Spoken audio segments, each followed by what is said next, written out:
Hello and welcome to the third part of the ARCHLine.XP online architectural courses. My name is Zoltán Tóth. I'll be your guide to show you the documentational tools of ARCHLine.XP, the design software. I'm the partner manager for ARCHLine. I also conduct online trainings, and also I'm a CAD and modeling enthusiast. So I'm not only going to show you how to create something like this, but I will also show you the tips and tricks I picked up along the way during these years working with ARCHLine. Last time we looked at a building which just got its roof, so that's the building that we are working on, and I showed you how to create a very simple roof structure with gutters and solar panels and other elements. And before we proceed and before we talk about what we have today, namely sections, elevations, geolocation and other annotations and texts, let's look at the questions that I received after yesterday's session. I always urge you to ask your questions because they are making the show much more relevant. So if you have any questions regarding what you are seeing right now, please ask the questions in the chat bar, which is either next to or below this video, and then once the questions are asked at the end, I'm going to talk about them. But now let's look at the question what I just received after yesterday's session. And the question was about what happens if the roof has an insulation member. And that's something what I haven't mentioned because the roof that we were working on is a very conceptual one. So it doesn't really have that many structural elements. So I'm just going to show you how this roof looks like. So there's not much going on here, but I mentioned before that the roof could have purlins and rafters and all kinds of things, and one thing I haven't touched upon is the layer system. Now, just like the walls and slabs, the roof can have multiple layers. So if you have one layer which is the covering itself, which is tiling, a very simplified one, and the pine-made structure itself. But if you want to have an extra or several additional layers which would have, let's say, an insulation property of 10 millimeters, then you would have an extra layer like that, and you can change the hatch pattern, you can change the material, and that way you can define how this insulation membrane should look like. Another question about this was if you can use manufactural elements for this. Well, for this, the best you can do is that you can download the texture from the manufacturer's website, and then the hatch pattern and the texture would look the way it should. So that's just something I wanted to add as a side note for yesterday's show. And now today we are going to look at the documentation part, and basically what we are trying to do, we are done with the modeling. So now we are going to get some data out of it because that's what we are going to be paid for, right? So there are two things what we want to achieve with all this work. One is a stunning visual, which we can do at the end, and the other thing we want to achieve is some kind of documentation, a plot layout, and that's what we are working towards today. And be sure to stick around till the end because I have a very tiny surprise for you. Just I did yesterday with the speed build video of the electric guitar. I have something similar prepared for today. So let's jump right in. And the first thing we are going to cover today is actually creating sections. Now let's investigate what sections really are. They are just going to be a cut of the model that we have created. So that's what we are going to do today. But the thing is that we are not looking to create a line drawing. We are going to get something more out of it. Let me show you what I mean. So let me highlight the floor plan and jump to the first floor, the ground floor, which I can do with the page up and down key. So I'm just going to go all the way to the bottom, and here using the documentation section tool, I'm just going to record the plane along which the model is going to be cut. So that's what I'm doing now. Define section. Before I create the section itself, there's a couple of settings I have to get right. For instance, do I need the arrows at the end of the section line? Yes, I think I do. And let's go down, and do I need hatches on section? Yes, I do. And what about the objects? Now, the objects are things which can be furniture pieces, in our case, the solar panels. We don't need them on the section. Why don't we need them? Because generating them all the time would take more time, and we don't really need that. Another thing I have to check is that I want to have a partial section. Now, why do we need a partial section? It's because if the building is larger than this, or it has an environment, as we are going to see later on it will have, then these elements will be generated too, and we don't need that. So partial section should be enabled. This is fine. Okay, hit OK. Next task, we have to record the section plane. So I'm just going to do it like this. So I'm just going to make one line. If there are too many points on your floor plan, sometimes the cursor is snapped to it. So how do I keep it orthogonal? I showed you in the first lesson. You just have to use the shift key and record the section like that. I think this is good now. And we are going to look at the section from this direction. And if I do that, create update section view, yes, we want to have that, and we see a very nice detailed section with hatch patterns.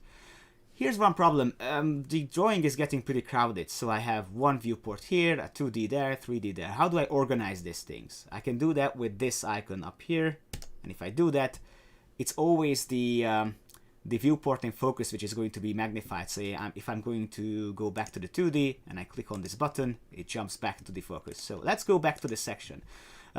There's something which I'm not really satisfied with, and namely that is the hatch pattern of this element. But what happens if I hover my mouse over this element? I see that I'm not selecting individual lines. Instead, I'm selecting the original model. So if I click on this section, you see that here the slab is selected, but so is on the 3D, which means that these are not only drawing elements, or these are not drawing elements, these are actually the original parts of my model. For instance, if I, let me just go here to see the windows over here. If I select the window, I see that the window is highlighted. So this is not a line drawing, meaning that if I make any kind of change on this drawing, which I'm going to do later on, then the drawing and this is going to be updated as well. Let me just very quickly do something here. Let me just decrease the height of this window from 2100 millimeters to 1500. So you see, changes are updated right away. Now I'm going to undo this because this doesn't look good at all. Now, so we already learned that this is not a line drawing, this is a linked drawing with your model, right? So next thing I want to do, I'm going to change the hatch pattern for this slab because I don't like this. I need to have a reinforced concrete hatch pattern. Now, some of you might say that this is way too simplified, so there are no layers over here. That's right, that's true. At this point, this is a conceptual drawing. We don't need layers at the moment. Later on, we might add them. So let's just highlight the slab and go to the properties. And go to the slab layers, and there you can access the layer of the material of this particular slab layer. So I'm just going to hit the material as well and click on the cogwheel, which if I click on edit material, I get to the tab where I can set up the properties of this material. Now, among others, I can fine-tune the size of this material, so based on which it's going to be repeated along a line, and also the appearance. If I want to create a render, then this is how I can set up the appearance of the material. But one thing what I need to check is the hatch on section, because that determines how the material should look like here. So if I go to hatch on section, I see that currently I have a hatch pattern which is hatch 67. That doesn't say anything to me, so I just need something a bit more proper. So I'm just going to go to the preferred hatch patterns, and I'm looking for the reinforced concrete ISO. I think this is much better to my purposes. Hit OK. Well, the hatch spacing and dash length, I think I have to increase to 300 at least. The spacing I need to. There you go. I don't have to add in the millimeter signifier because now I'm working in millimeters, so I don't need to do that. Hit OK, hit OK again, and OK. Nothing has changed. Why is that? That is because the sections need to be refreshed. And how do we do that? There are two ways actually. Either you click on the header and click refresh, or you can click on the section line, and there you can do that. And there's a third way. You can click on the 3D hammer, and that would update the hatches, the sections as well. So if I update the section, I see a very nice proper hatch pattern over here. So that's actually what I was looking for.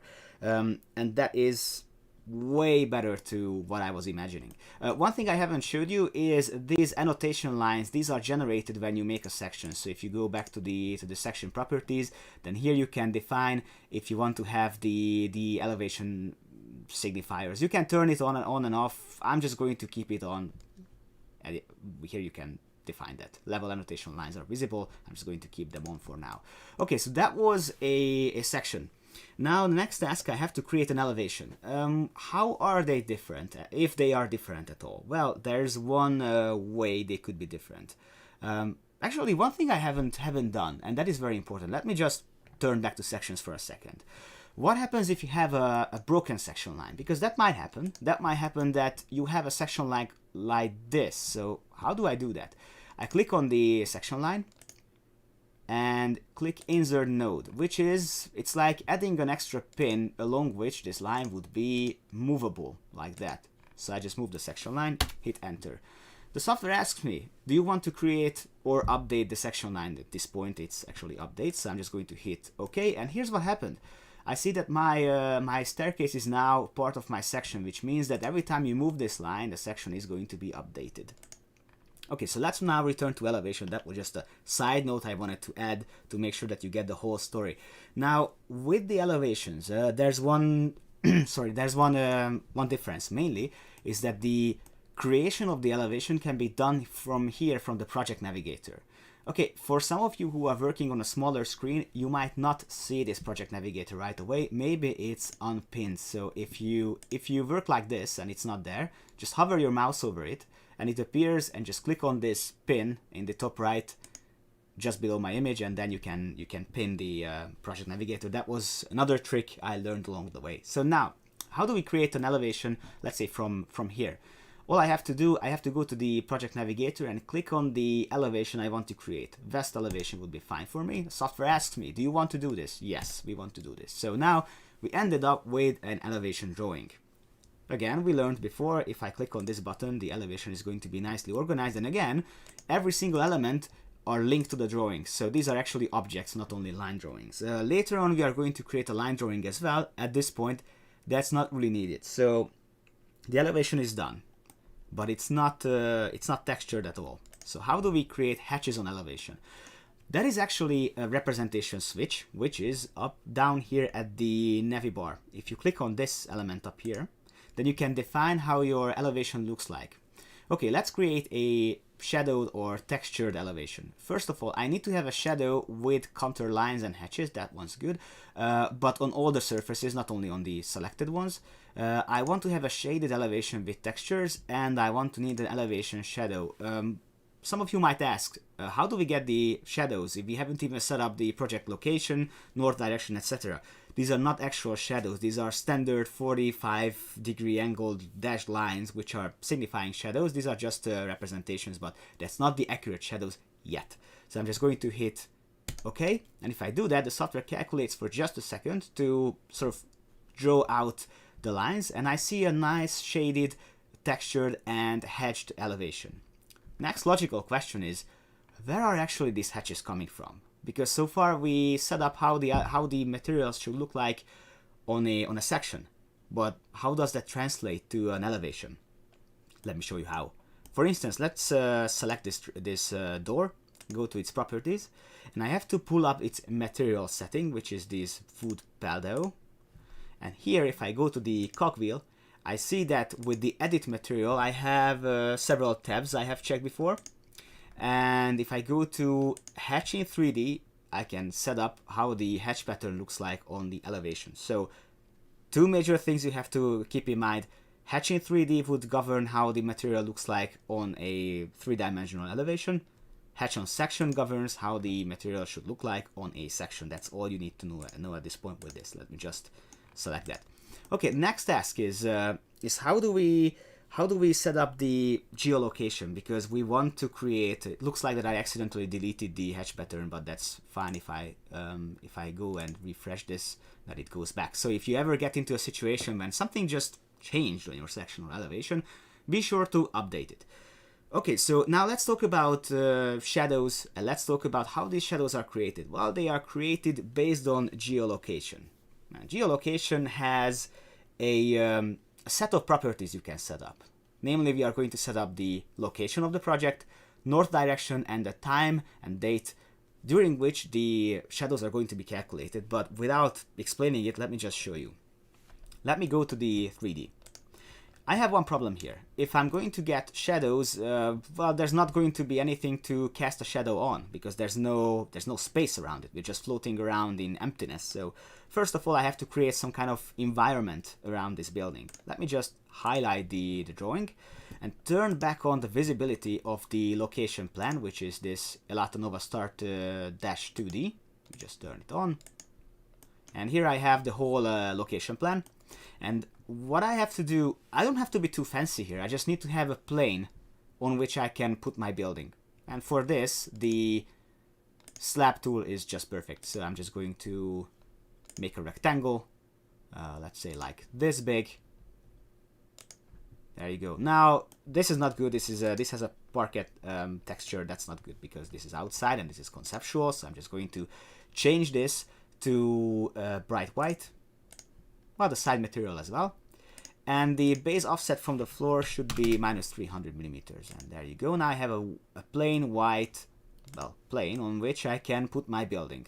Now, the next task is, even though this building is going to have some shadows, there's not going to be neighboring buildings to cast shadows onto mine. So I have these nice lines and hatch patterns. These are signifying neighboring buildings, and I want to create these buildings somehow, so that way I can show the building in sort of its actual environment. For that, we have the building, terrain, and building volume tool. What it does is that, as you can see on the illustration, which is actually taken from this very project, is that you can create large slabs of buildings. Now, obviously, you could be using walls and slabs and also roofs to create additional buildings, but like I mentioned in the beginning, modeling is all about speed and efficiency. You don't have to spend too much time on things that you don't really need. So at this point, we just need to have something which looks like the real thing, but it doesn't act like it. You are going to get it in a second what I meant just with that. So let me just trace this line over here, hit enter, and now I have this large block of buildings. So what's the deal with that? First of all, I can define the total height of this creation. This is going to be 9,000 millimeters, and I have to define the frontal facade and the roof pitch. Well, the front is going to be 6,000 millimeters and the inclination should be 45 millimeters. And I'm going to accept that for all sides, and there you go. So I have now a building, sort of, but that's not really looking any good because it has this kind of wooden texture and I don't need that. So I'm just going to go to its properties, and with the materials, I change it to bright white. There you go. There's another one next to it. So how do I copy this to there? I just select the building, right click, create similar, and I can just sketch the layout just like that. And there you go. If I go back to the 3D, and maybe I'm going to jump into axonometry just for a second, and that way I can show you how my neighboring buildings look like. So let me just have another one, or maybe two, so that way it will be way more interesting. So I'm just going to again right click, create similar, and I'm just going to draw it like this.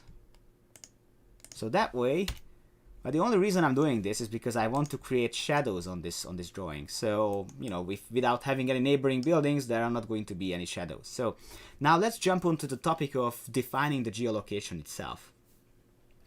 You can do that by jumping in here and go to solar access. I'm sorry, that's not the one.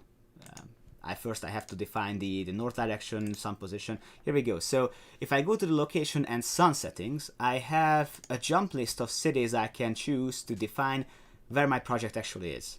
And if I do that, then the longitude and latitude is automatically calculated, so that way your shadows are going to be accurate. And also I can define the north direction, which I know is well, it has a 42 degrees angle. So that way you see that the north direction marker has already turned. Now I haven't set up the proper city. I selected something, but that's not what I want. I want to have an exact location. I know exactly where this building is going to be, and that is going to be in the United States. So I'm just going to go to File, BIM, Project Parameters, and click on the project location. If I do that, I have this jump list. How do I want to select the location? I can either do it via Google Maps, City List, or another property. I'm just going to go with Google Maps. And I'm just going to use an empty vacant lot, which is in Carmel Avenue in El Cerrito, which is in California. Here we go. So this is where I'm going to put our building, and that is going to be on this vacant lot. If I go to this means satellite, but my Windows is in Hungarian, so that's the reason why it's not good. So this is a perfectly good vacant lot, so I'm just going to position my building over there. And again, this you could do here as well, so it's either or. You can either do it via File, BIM, Project Parameters, or Google Maps Project Location. We seem to be all set, so we are going to make a shadow analysis or show the shadows. For that, I'm going to go back to the perspective view. Let me just elevate it. By the way, if you want to elevate your viewpoint, you just hold the scroll and just push it downwards, and that way you can go up a bit. Let me zoom out and turn a little bit with the right click. I'm just right clicking and move the mouse. Okay, perfect. So now I'm going to turn on the shadows, and I do that with view, shadows, and shadow animation. I'm sorry, that should be, let me just find it. Yeah, shadow simulation. It's not, it's simulation actually. So if I do that, the software tells me that based on my current settings, during this time and this day, this is how the shadows should look like on that particular place, which I signified on Google Maps. So I'm just going to fine-tune the sliders, and then that way I can see the shadows which are being cast on my drawing and the shadows that my building is casting on the neighbors. Let me just modify the date as well. It's a very good way of representing how these things should look like. Okay, we accept that. By the way, if you want to turn on and off the shadows, you can do it here. So just click on shadows on, or switch off shadows and lights as well. Normally you would not need the shadows all the time, you just need it every now and then, and this is how you can jump to it. Okay, now we are done with the shadows, but we don't want these buildings and slab anymore, because we are going to turn towards dimensioning, and for that we don't need these things. But I don't want to delete them, I just want to hide them. There are several ways, but the best and more efficient is to use layers for that. So let me just go to the layer manager, go to all layers, and create a new layer, which is going to be named surroundings, I think would be the proper one. Maybe you can correct me if I'm wrong with my grammar, but this is going to be fine. So I created an additional layer over here, and now all I have to do, I select the elements I do not need. I just control click on the elements, the slab and the 3 neighboring buildings, and I go to the layer manager over here. I'm just going to find the surroundings. If I start typing in as, then I should be able to find it, surroundings. There you go. Okay, so now these elements are on a surrounding layer, and then I can turn off the surrounding layer using the layer walk, and I think it's better if I do it in the, well, I can do it here as well. So I just go to the layer walk and turn off the surroundings, and there you go. So that's how you can turn on and off certain things at will. If you don't need them, just hide them. If you need them, pull them back on. I'm just going to make them disappear. And I think that that for now I'm going to hide the 2-dimensional floor plan as well, but there's just one thing I want to make clear. In ARCHLine there are 2 definitions of north. One is the true north, which is up here. So that is how north actually looks like in relation to the floor plan. But there's an additional switch in which you can have something like a temporary or project north. So you can rotate the whole drawing and create a new north direction without changing or messing with the original setting. Let me show you what I mean by that. Let's assume that for whatever reason you want to have this line to be horizontal, because that's way better for drafting. So what you do, you go to rotate and rotate the whole drawing. So I just click on one point and click on the other point which I want to make horizontal, and if I do that, the whole drawing is going to move. Notice how my north direction hasn't changed at all. So this has nothing to do with the shadows, the geolocation, or anything. This is just a temporary switch, so that way I can easily draw additional things in an orthogonal mode. How do I go back? I go to rotate and I go to swap, and that way I can swap back and forth between the 2 representations. In fact, swap is used so frequently that it makes sense to make it into a shortcut, and that is another trick I'm showing you right now, because I think there's no excuse to not using shortcuts at this point, because you're going to use them very frequently. So let's just go to rotate and right click on the swap icon and say I want to make it into a keyboard shortcut, and then I would see a virtual keyboard in which I can see all the currently set up shortcuts. Let's say that the rotate should be Ctrl-Shift-R. Let's see if this combination is already taken. Ctrl-Shift. Wow, this is not taken at all. So I'm just going to do that. So I'm just going to go to here, which selects the lastly selected tool, which is under the ribbon bar view, rotate, swap. Click in here, and say that I want to put this into Ctrl-Shift-R, hit OK. Let's see what happens if I use this hotkey. Ctrl-Shift-R toggles the floor plan back and forth. So that way you can have multiple views of the same floor plan actually. And if you want to make it more convenient to work on, then that's how you can do that. So very important distinction. Project North is, well, it can be arbitrary, and True North is the one which actually influences your geolocation and shadows.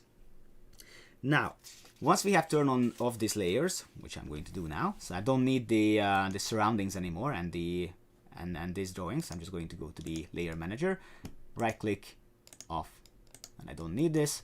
And now comes the more exciting topic. By the way, before I do that, this marker I haven't touched upon. This is actually the elevation marker. So the section marker was here, elevation marker was there. It's very handy that you can actually move it. You can trim it back and forth. So if you want to have additional points in that, or you want to include additional buildings, this is what happens. If I update my elevation, then I see that additional buildings appear. Why is that? That's because I haven't defined that this should be a partial elevation. Because if you don't define that, then every other element which is on your model would be added.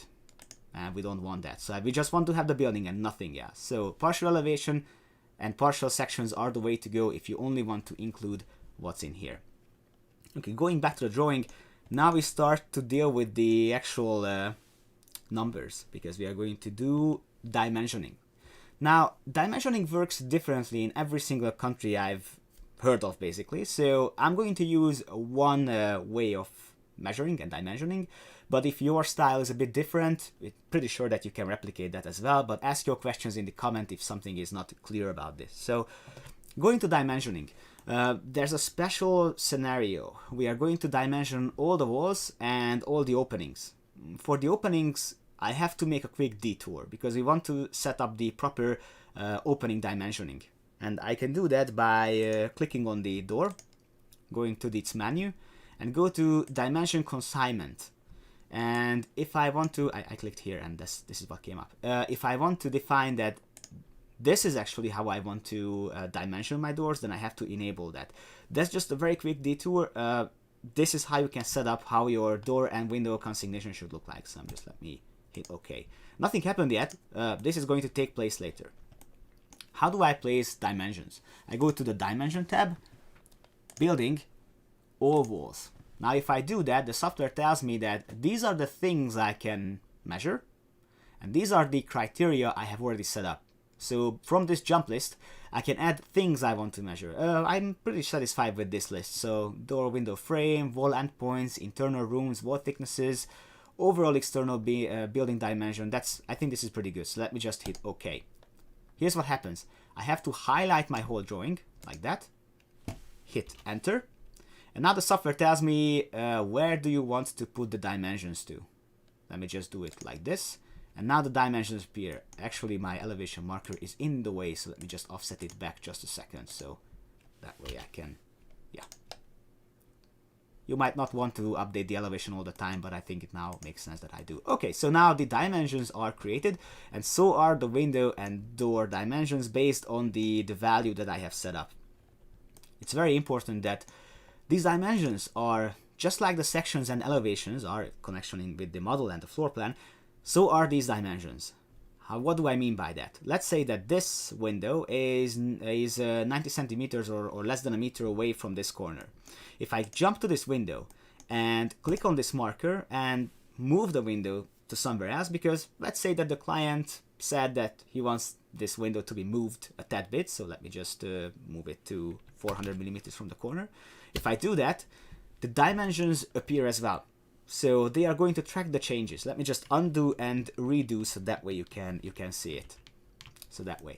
Now another thing important about the dimensions is I mentioned in the beginning that I'm using my own dimension style, but if you have another way of doing, maybe you don't have the architectural dashes or you have an arrow or whatever else, then you just go to Properties, and here you can fine-tune how your dimensions look like down to the rounding, the decimals, the end, and also if you're working in imperial feet and inches, then that's how you can set that up. So again, you can save that into another style.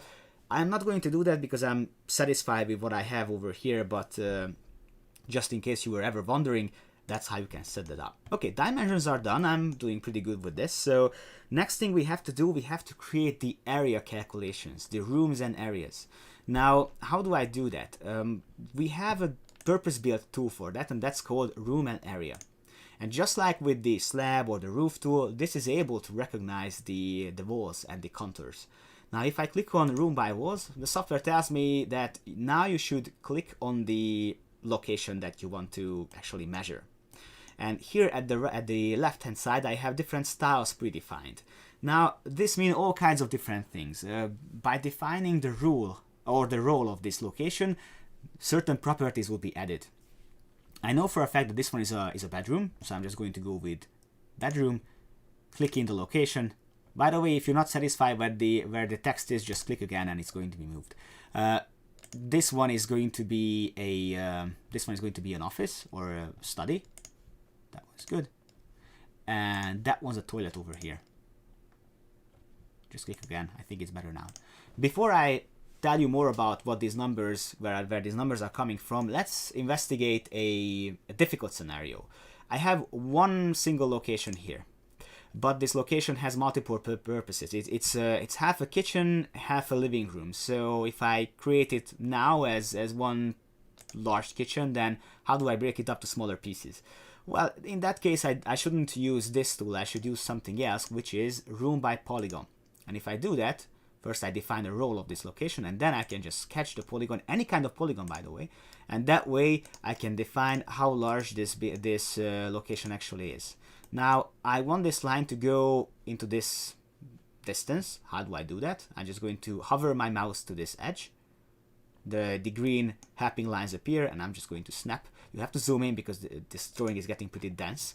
So I'm just going to click over there, hit enter.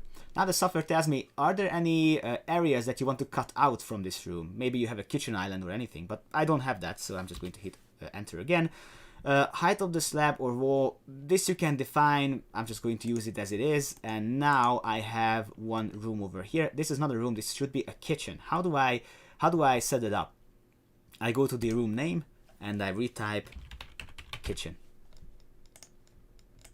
Okay, next task, I'm going to have a living room over here, so I'm just going to use this very same thing. I'm just going to click and trace my my building just like that. So this is the more manual type of work. So like I mentioned in the first part, if you have any favorite music, that's the time to put it on. Maybe something instrumental, so it not takes my mind away from it. If you have any favorite artist and you can recommend it to me, then please do that. So enter. Again, if you want to cut anything out, you do. Another enter. And you have another room over there. There are two problems. One is the color is the same. I don't like that. The other one is the name. I have to change that to living room. Yeah, and the color should be bluish, maybe. Let's do it like this. Yeah, there you go. So now you have the rooms and areas. Let's investigate their properties a little bit further. Let's go here and go to the properties. I see the norms and rules based on which we are working. So we are using the latest norms in architectural regulations. So this is where you can set up which norm to use. And the upper limit comes in handy if you're working in a loft floor. You can define what's the total limit of the headroom and how the areas are going to be calculated once those rules are met.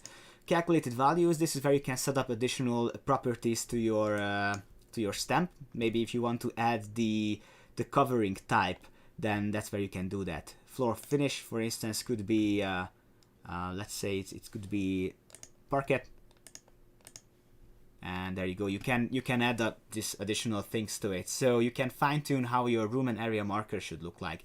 I'm not going to define this any further, but you get the idea in terms of how to do that. Okay, dimensions are done, sections are good, elevations are perfect, rooms and areas are worked out. Only on the ground floor. I haven't done anything on the first floor, but you get the idea. Next thing, I have to add annotations and other symbols. Now, these symbols could be anything. These symbols could be elevation markers, north signs, entry signs, anything like that, but you need to know how to add them as well, because they are going to be a bit different than what I have showed so far. So let's first start with the elevation on the floor plan. So let me just go to dimension, and elevation floor plan is basically a marker which is going to show the elevation of a certain element.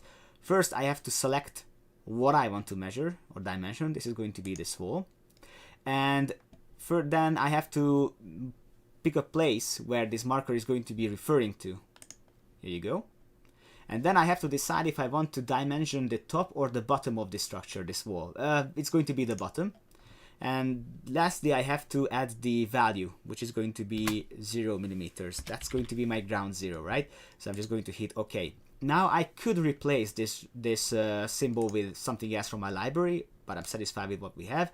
This is just this 6.78. That's just illustration. That's not the actual value. That just shows you that the number is going to be there. So let me just hit OK, and then I can put down my marker like that. So this is, what is it? What is this actually? This is something that we call a group. A group is actually a bunch of lines and hatch patterns. Later on, I'm going to show you how to create one. We are done with this. Next thing, we have to create a north symbol. And I do that by going to the Design Center, Group, and Signs. And here we have arrows. Sorry, I'm looking for a north sign. The arrows are going to come a little bit later. So North English. And let me just find something. Here you go. This is a good one. So I'm positioning the north sign, and see what happens. The north sign is automatically rotated based on the value I have set up before. So if the north is already turned or relocated or rotated, then your north sign is going to pick up that location as well. Okay, why is my group green? It's because that's the way it was created. And why is it this big?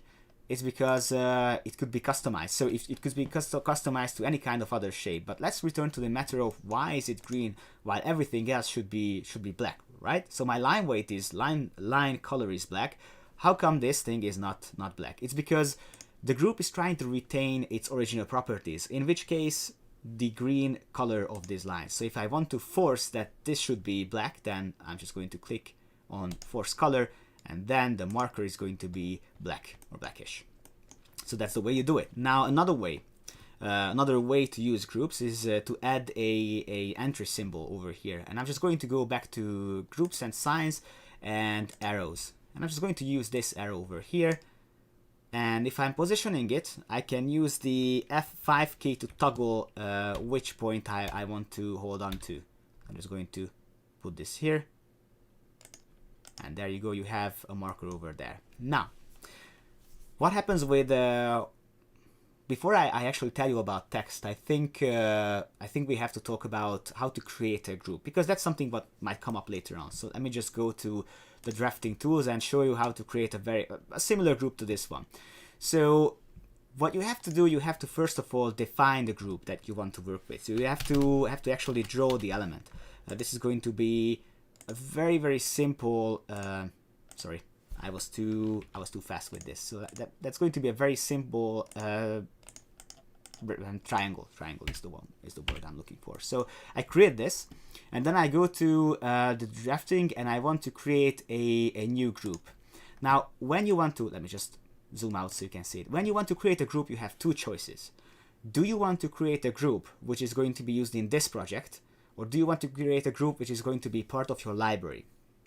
What is the difference? If you create a local group, then you're just going to create something which is going to be a bunch of lines. So it's not going to behave as a basically bunch of lines. Instead, it's going to behave like one single entity. But if you want to create a group in your library, then you go to group in library, select your whole drawing, hit enter, pick on the reference points based on which it's going to be inserted to your drawing, hit enter, and then you can name your drawing. So this is going to be webinar entrance sign. The category should be, well, the my category would be just fine. Subcategory would be good, and here you go. So if I go back to the main search area, and go look for my element, then here we go. So that's how you can create an additional group. I just wanted to touch upon this real quick because you are going to spend a lot of time working with groups. One good scenario of working groups is when you have furniture pieces. You might not want to have the full 3D model of maybe the stairs or the desk or the chairs. You are just going to be satisfied with the groups themselves. Now let's talk about text. Text is just the same as any other 2D element with one major addition. You can type in the value you want. Maybe this is going to be a ground floor plan. So let me just hit OK. And then you can position your text like that. Here's the trick though.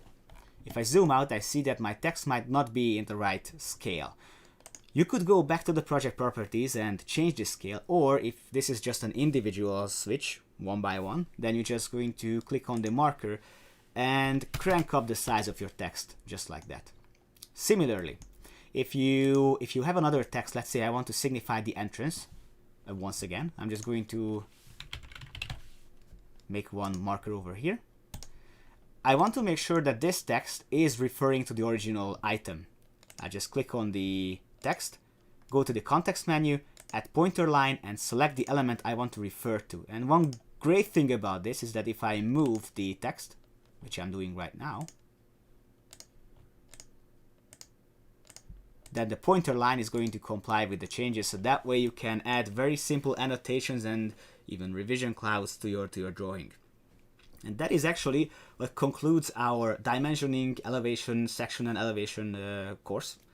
And next time we are going to look at how to create the printouts. So we are going to compile all this together, and we are going to make a plot layout. And we are also going to talk about how to do detailing on unlinked drawings, how to create additional line drawing elements, and how to compile all together into a print queue. And we are working our way towards a very complex documentation. And let's now look at the questions that I have on the screen, because there's quite a few. So I responded to the first question about the roofs. And let me just review what we have here. When setting the dimension parameters, can we have an interactive graphic visual of the dimension style, arrowheads, extension lines, size of dimensions? All these properties you have mentioned can be set up in here. I'm sorry, that's not what I wanted. I wanted to set up the properties. So in here, and when you set up, for instance, the architectural tick at the end, then you see exactly how it's going to look out, and you have this kind of representations to show you how the dimensions would look like. Yes, I see that somebody is recommending music over here. I'm going to definitely check that out. Another question, is it possible to make your own line types? If yes, how? Now, that's an excellent question, and we actually had a webinar on this one. So I'm just wondering which would be the best way to go. If you go to drafting, create pattern, then you can create your additional customized line type. Now, it's been a while since I used this tool, so I'm not going to do it now because I have to refresh my memory on this one, because I usually use our factory built-in. But once again, if you want to create your own, then you go to drafting, create pattern, create line type, and here you can create something customized. And that way you can end up with even line types which have symbols or text in it. If you actually go up to the website ARCHLineXP.com, then you can see, I think, a representation there during one of our webinars. So that is actually what we had to cover. And another question, what are the information extracted in section and elevations which complies to beam LOD information? Well, it really depends on which level of LOD are we talking about.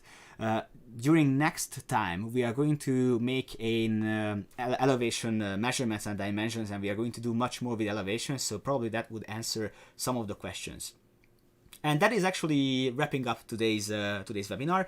Thank you very much for sticking around till the end. And like I mentioned in the beginning, there's going to be a surprise for you, which is actually a very interesting interview I did a couple of weeks ago with one of our users. She is an interior designer and she used ARCHLine since 2017, I think, and she's making amazing stuff. So be sure to stick till the end and check out what she has to say about ARCHLine. Once again, I thank you for your attention and see you tomorrow at 11. Bye-bye.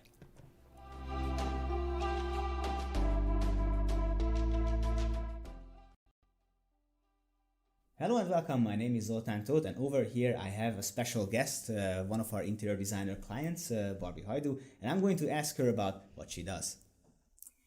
Hi everybody, I'm working as an interior designer since 2017.